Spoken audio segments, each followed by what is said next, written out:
Hello again, this is Jamie from Piney.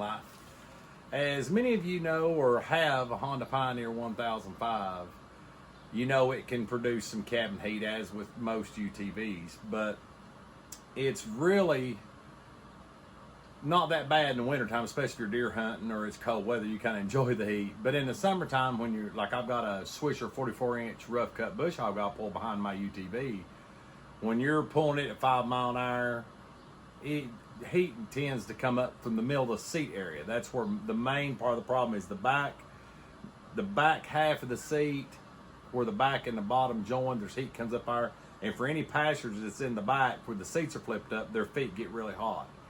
So with being in a lug or pulling something or rock crawling or doing something of that sort where you're at a low speed and there's not a lot of airflow in the cab, then you generate some heat. So today we're going to be installing a heat shield kit that goes, it's a heat and a sound deadener that goes under the seat and protects the back feet of the rear passengers. It's made by DEI.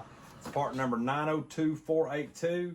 And I didn't see one for 18. This one says 15 to 16, but everything that I've swapped out, including the bumper in my first video, the seat covers, have all said 16, and they're fitting the 18. So this here is a fiberglass metal type material. It recommends that you wear gloves. So I will be wearing, I don't like fiberglass, I will be wearing rubber gloves. That's basically the kit in a nutshell. That's one half the bottom seat, the other half the two kick plates on the back. So we're going to start ripping this thing apart and getting it installed. Now all you'll need for this, it will be 10 millimeter deep well socket and ratchet, or power tools if you want. You'll have to remove the 5 bolts that are in the back of the seat, which I'm fixing to remove. And you'll need a flathead screwdriver to pull the factory pins out. Now I have removed some of them to make this video a little shorter. So, but you will need these to pry up and pop. They do make a tool for it. I don't have it, but a flathead screwdriver works just fine. So let's get to turn into this machine. Okay. Of course, first thing, simplest thing. Sorry for looking at my back. Is going to be to remove the bottom seat. Now, as far as moving the back seat panel, it's a 10 millimeter, like I said earlier, and you have 5 bolts that ride this top bar all the way up. There's 5 brackets holding on, and they're 10 millimeters. So you just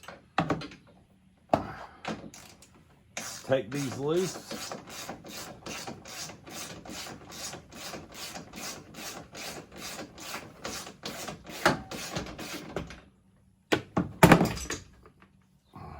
Bolt out of there, and I've removed all of them but the center. I'm going to take the center out, and then I'll show you the back seat removal.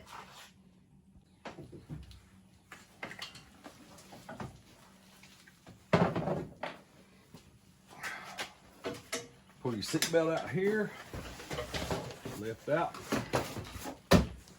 I just use flathead screwdriver. Ease it up like that, pull the pin, and then pull the insert out. Now there is 14 of these. Let me scroll back up. There's 14 of these in this seat, and we'll go through where the positions are. So you'll start out, you have one in the back here, one down in this corner, and then of course 3. You got 1 in the tube, 4,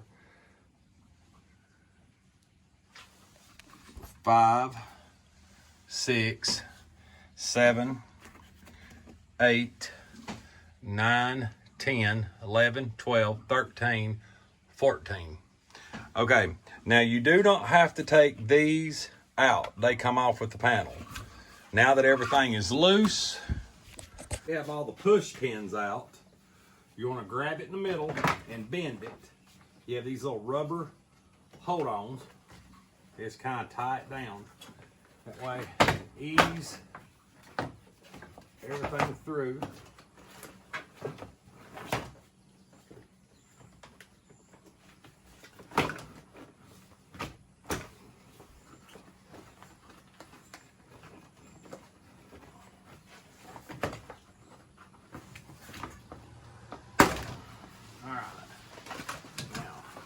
That's up and out of the way. Okay, on this, the dimpled side goes down. That's your sound barrier, and this is all a layer of fiberglass. The shiny side goes up. So you can see there is holes where the pins go, and then this is your seat post hole. So you'll want to remove all the black pins, the clips that hold, that will help hold it down. Now, this is shaped just like your side panel, your cowling on your side. So you're going to take the big hole, lined up on your seat post stud, push everything down where it fits nice and good. Now this back part is where your wire is that holds the back part of your seat slides in. So it's a seat guide on the back and then a pin on the front. There's that side. Now I'll go around the other side and install this.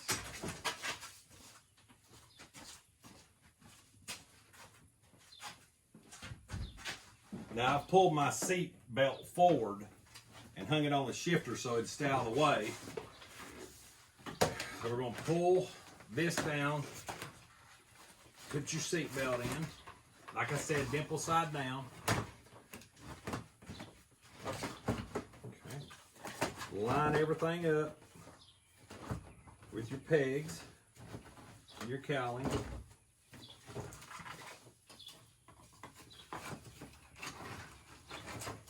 Your seat belts through. There's the front latch for the seat.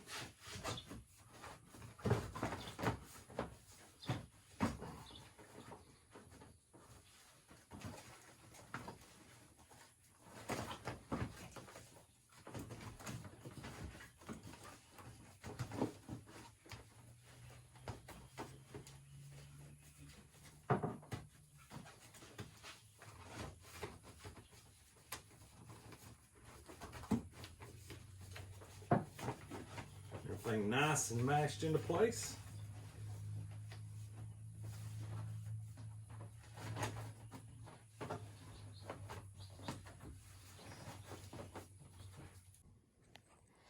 All right, I've got all my push pins back in. I did leave my rubber in just for an excellent installation. The only problem that caused was some of the push pins didn't want to go back in. I had to line them up with a screwdriver.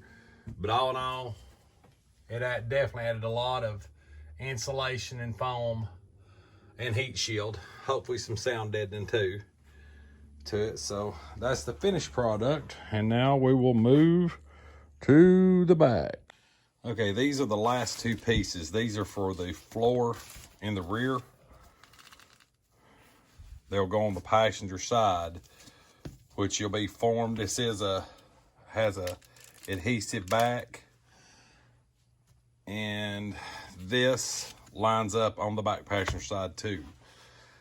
So I will take acetone and clean the areas, but first of all, I'll show you how to get these clips loose.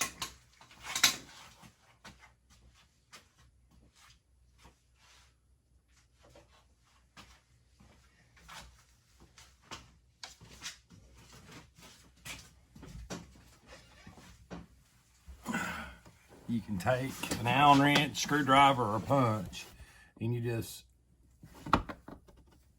push, push, push, push, and this piece will lift right out.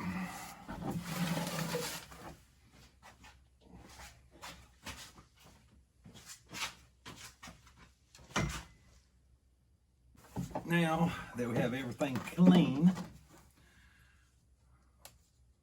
I'm gonna peel our adhesive back off. It's kind of tricky. You just gotta, the foam wants to kind of pull with it. You just pinch it back. Pull it out that way. Move this acetone. Now, this is going to go in the back. There's some room here by the header. So you're going to push it in.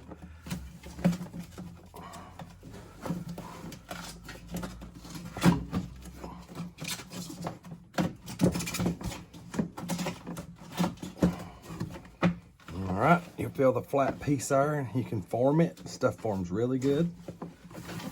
Okay, that's the first piece. Second piece.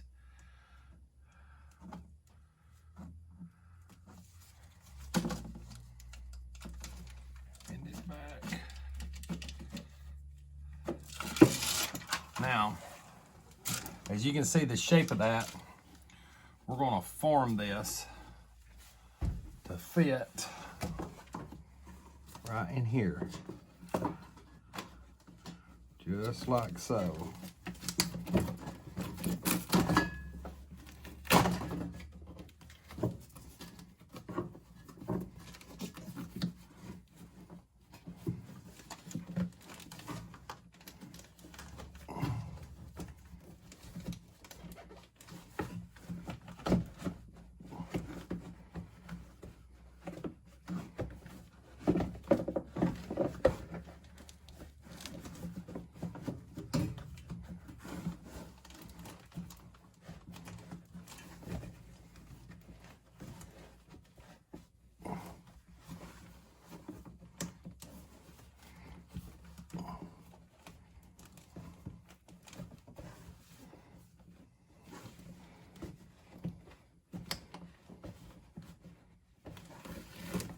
And that is it.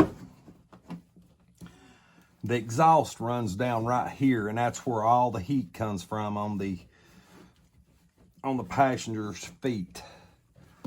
So make sure it's all nice and formed and tight. And that's it.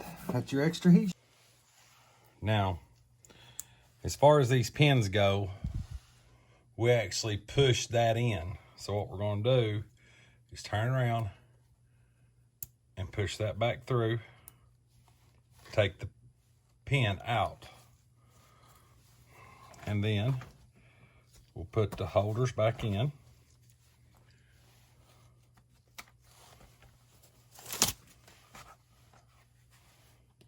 And I was already missing one, so it's fell out somewhere on a trail. And then that is ready for reassembly. We're going to set our piece back in place. Push our pins in. Put them all in. Line back up. And then just push back in and snap.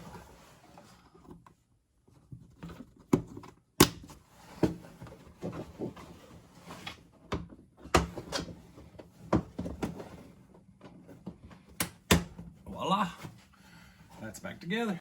Okay, now that we've got our kit in, our bottom footwell is back in. We're going to reassemble, start with the seat, which is just the 5 bolts. So I'm going to go ahead and put it back together, and the bottom seat pops in. We'll see what it looks like here in a second. Okay, it's all done and buttoned back up and all back together. Ready for a test ride. I'll be doing some bush hogging here pretty soon. It's the end of April, 1st of May. And we've got the summer months coming, so I'm hoping I can tell a difference. So I'll do a review of this thing, say this coming fall, somewhere around deer season. I'll drop the link in the description below where you can go on there and look and see what you think. But I hope you enjoyed this video. If you do, please subscribe and hit the like button, and also ring that bell if you'd like to get future videos and some of our upcoming stuff. So next episode should be on my stereo system, or maybe even the lock bar kits. So hope to see you soon, and as always, God bless.